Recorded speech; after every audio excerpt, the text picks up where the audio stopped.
রাজধানীসহ সারা দেশে নিরাপত্তা পরিস্থিতি স্থিতিশীল রাখার উপর গুরুত্বারোপ করেছেন অন্তর্বর্তী সরকারের প্রধান উপদেষ্টা অধ্যাপক মোহাম্মদ ইউনূস।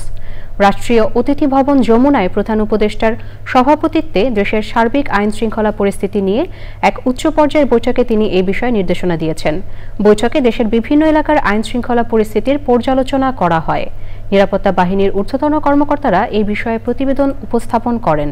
প্রধান উপদেষ্টা রাজধানী শহর দেশের সর্বত্র নিরাপত্তা পরিস্থিতি স্থিতিশীল রাখার উপর গুরুত্বারোপ করে কয়েকটি গুরুত্বপূর্ণ ঘটনার ক্ষেত্রে নিরাপত্তা বাহিনীর ভূমিকার প্রশংসা করেন। স্বরাষ্ট্র উপদেষ্টা জাহাঙ্গীর আলম চৌধুরী, পররাষ্ট্র উপদেষ্টা মোহাম্মদ তৌহিদ হোসেন এবং জাতীয় নিরাপত্তা উপদেষ্টা ডক্টর খলিলুর রহমান, সেনাপ্রধান জেনারেল ওয়াকারুজ্জামান, নৌবাহিনী প্রধান অ্যাডমিরাল মোহাম্মদ নাজমুল হাসান এবং বিমান বাহিনী প্রধান এয়ার মার্শাল হাসান মাহমুদ খান ও অন্য ঊর্ধ্বতন কর্মকর্তারা বৈঠকে অংশ নেন। এই ঈদে জামা জুতো অ্যাক্সেসরিজের ডিসকাউন্ট